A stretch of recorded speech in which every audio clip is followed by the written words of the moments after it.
So today we're going to learn how to change a plasma cutter tip. I don't think it's working as good as it should. I haven't used this in a while. So basically what we're going to do, and I just use it so it's hot, but you just take off the porcelain material here. It's not even hot. I literally just use it, but it's air cooled. So there's orifices that is inside right in here that shoot air. And so if they don't work, that doesn't work, but you can see it, there's some buildup in here too. So we can actually go and clean that up. So I'll get a wire brush. You can get a couple different types of wire brushes, a tiny one like this. You can get one that's got more surface area like this. All depends on the job that you want to do, but these come in very handy with a Dremel.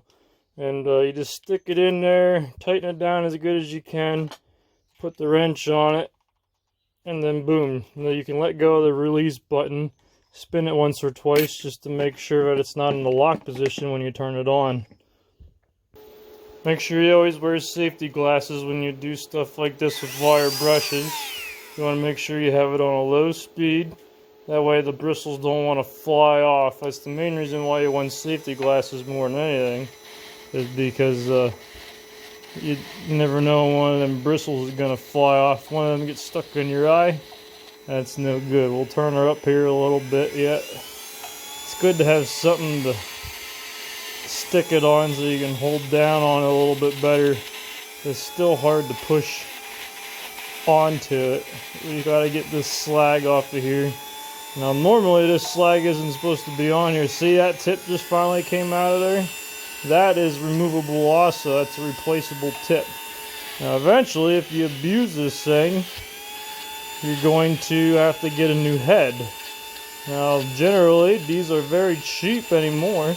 I actually bought this whole entire plasma cutter for just over $200 and some a couple of years ago now. And it's amazing what comes out of China that you could spend $4,000 on the same exact tool, and this thing really cuts. So that's good enough for now. Anyhow, we'll try it. So in the plasma cutting world, they call these consumables. And so you have your porcelain head. I don't know what you would call this thing. I'm sure it has a name.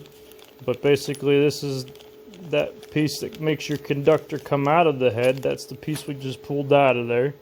So we'll stick that in. This is a double side, but I can't see putting a bad side in the head. Maybe I'm wrong, but I would think that would cause more problems, putting the bad side in the head. And then we have this little spacer ring here, and that goes right over top of it next. And then we put the porcelain head on. I gotta get my other box. If you don't have a Milwaukee flip knife, I suggest you get one. You just flip it right open. Boom. This is not sponsored by Milwaukee. I may have been able to reuse this one. But this stuff is so cheap. Just the downtime of having to put all this together. Hopefully only once a day, but sometimes. Sorry, I just slid that over. Hopefully you only have to do this once in a great while, but what happens is if you get too close and you're not using it correctly, it tends to wear everything more. And I wish I could tell you more about that, but I don't know enough about these. I kind of just taught myself how to use that. Now this tip is supposed to wiggle around just a little bit, and that's what shoots the air out. And then this is your conductor to actually penetrate the metal, and then the air blasts through. So that's what we're about to do here next. And one last thing, this is no good also. You probably can't see it very well, but there's a crack right there. And so I mean, it's just any second now it could just easily break. It's just thin porcelain. It's an insulator. I could reuse it. I'm going to put it in my junk bin in case I get it. Okay, so we're going to begin our first cut. We're going to try not to get this big slag here. Give you a side profile so it doesn't make a nice cut if it doesn't torch it properly. So make sure you have your safety gloves on, welding gloves. And this does hook up to an air compressor. We're just using this teeny tiny air compressor right here. And then it hooks right into the back to a regulator. Make sure you wear a helmet. I use an auto darkening helmet. And it's not much more for that. And you can just make your job so much easier because then you can see what you're doing, pull the trigger, and so on. So here we go. We're going to just try and stay on this line.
Now it welded itself shut right here, so we'll try it again.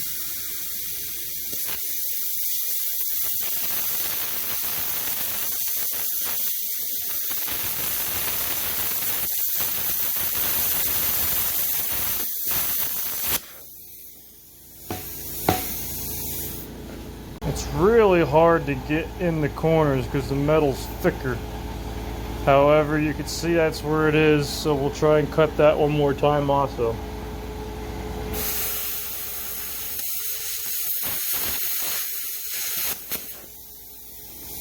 And then that's what they make hammers for, because things don't always go your way. And sometimes it's just really on there. So whether or not you can tell or not, it did clean it up quite a bit. You can probably get better with that if you have something to make a straight line on. We might try that here on the next cut. Why do I do this instead of using the portable bandsaw, this guy right here? Because that guy takes forever to cut. But it is one of the nicest, smoothest cuts. So here is a cut from a portable bandsaw. I mean, it is like a factory edge. So that's why we use that. Maybe as I get better using this machine, we might be able to use the plasma cutter more often, because they are able to make nice, clean cuts. But this might be heavy metal for this. This is that's 1/4-inch steel, so yeah, that way you know this Chinese thing can work pretty well just for 1/4-inch steel. We have her cranked all the way up, and I'm sure that's not good for it either. You always want to make sure you keep this running for a little while after you're done using it. It does have a fan in it, so that keeps everything cool as well, because there's a lot of electronic components in there and transformers, and I couldn't even begin to tell you all what. But there's a lot in there that you want to keep cool. So there's a lot of heat going through there when you're cutting. This has a big heavy duty 50 amp service cable. So, I mean, it is 50 amps. It's the same thing your stove uses. And you just got to make sure you use all your precautions. Okay, so this plasma cutter has an air compressor, just real tiny, that we hook up onto there. And then that goes down to a regulator. And then you got your adjustment dial. right here, and you can turn that up to 50s. I'm assuming it's the full 50 amps. And there is a switch right there that I think is a double high output. It might be 110 to 222. I forget what the book says. So here's how we do it. We got our ground clamp hooked up underneath, and we're gonna use this as a straight edge, see if we can get a better cut.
So here we're using a Milwaukee bandsaw. This thing cuts up pretty good. Just show you an idea how big the blade is. Looking at, you can do 5 inches by 5 inches. That's pretty big, considering this is 4. Yep. And so here it goes. It's really important to have this piece right here against the steel. Level on both sides, straight up and down. The handle's kind of straight up and down, but the whole thing's cattywampus. So it takes a little bit to get used to a tool like this.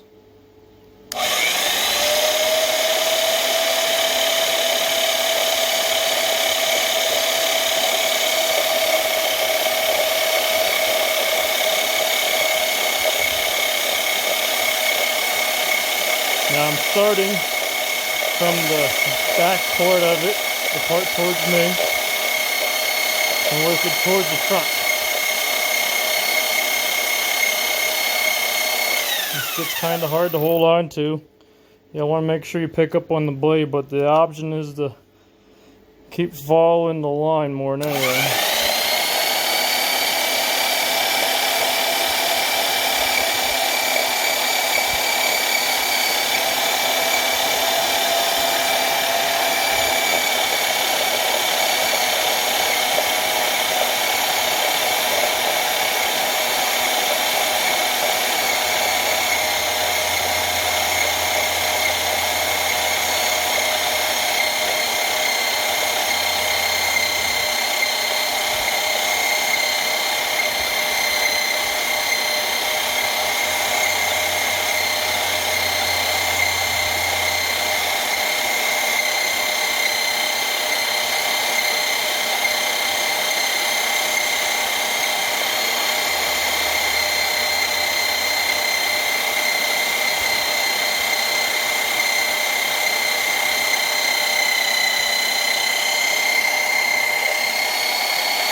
This saw gets heavy after a while. You gotta try and keep picking up on it and let it take nice tiny cuts. That makes these blades last a long time. I don't want to jinx myself, but I've had this blade on here for a year and a half maybe.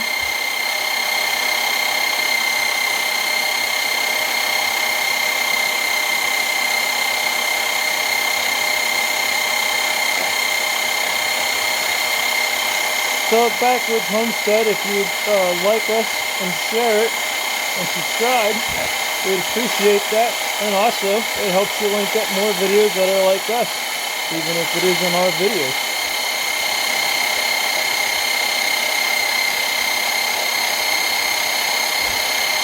We're going to put 3 of the bolts into the treehouse. People call them tabs, T-A-B-S, treehouse anchor bolts.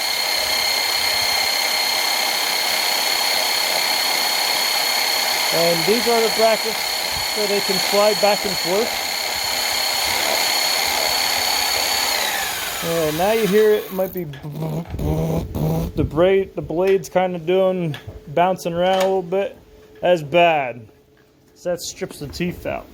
So what we'll do is we'll flip our metal around and we'll cut her again. This is a Rockwell jaw horse. You flip it to the unlock, step on it till it clicks, stick her back down in again. Now it's got a lot of slack, so you just pedal it down once, hear it click, do it again, hit the lock button down, and there she is. She's strong. About the only thing it don't hold in place is steel pipe. So now we're going to go right back in our same groove. Try to. It is just a hair crooked. I think what we'll do is we'll cut it on the other side just to be safe. Because it's real easy to ruin these blades if you ain't careful. And it's real easy to tangle yourself up too.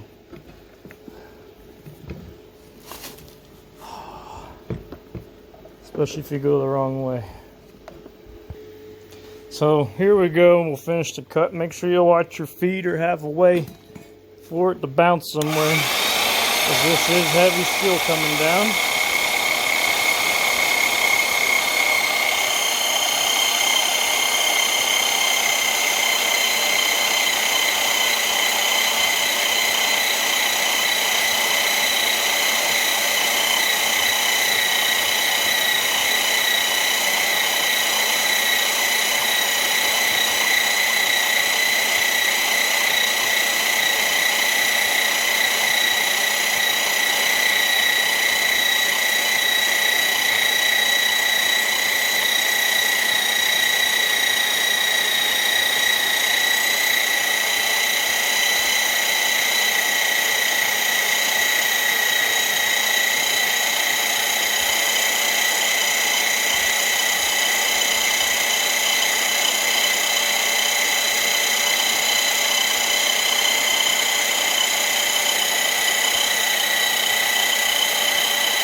Yeah, here it goes.